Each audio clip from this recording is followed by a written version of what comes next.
For what purpose does the gentleman from New Jersey rise? I move to strike the last word. The gentleman is recognized for 5 minutes. Chairman, thank you. I ask unanimous consent to revise and extend my remarks. Without objection. Mr. Chairman, the issue raised by this amendment is, to whom does this Congress belong? In whose interests are the members of Congress working?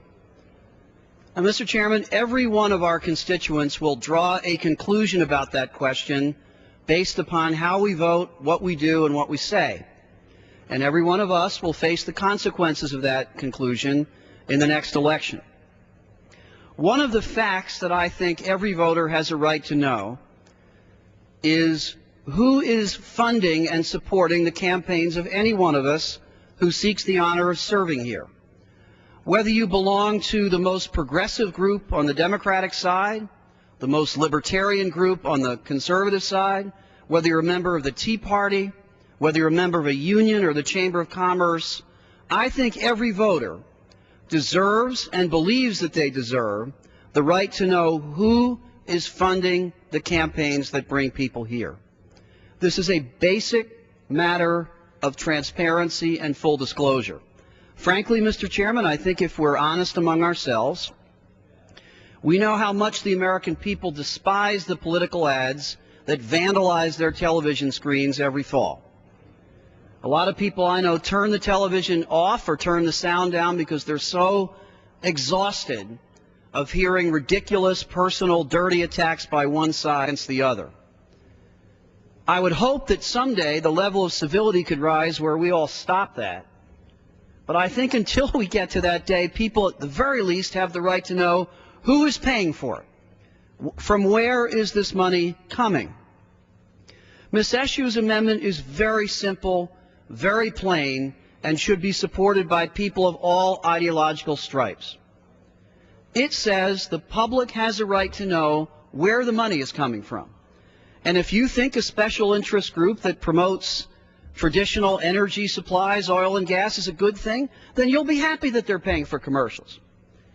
And if you think that someone who's running on a platform promoting the woman's right to choose, then you'll be happy knowing that some of their money may have come from people who sympathize with that point of view. So irrespective of where you come out on substance, shouldn't we all come out to a place that says the public has the right to know who's funding these campaigns? So to whom does this Congress belong?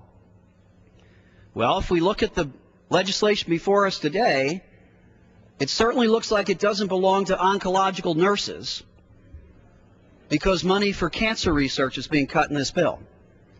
It certainly doesn't look like it belongs to police officers walking the beats of America's towns because upwards of 15,000 police officers will be laid off as a result of this bill.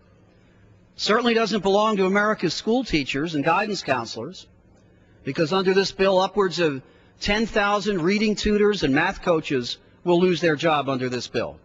7,000 special education teachers under one version of this bill would lose their jobs.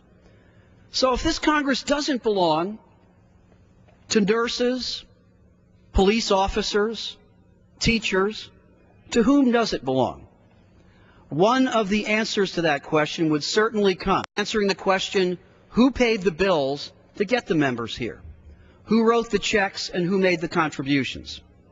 I hope that our friends would join us in supporting this amendment. I think it's clear and simple. But if they don't, maybe one of the reasons they don't want to join us in supporting this amendment or even hearing this amendment is they don't want the public to know who wrote the checks, who paid the bills, and who paid the freight. Everyone should have the right to know who funded the campaigns that brought people here. It's as simple as full disclosure. It makes great sense, and I urge a yes vote on Ms. Eshoo.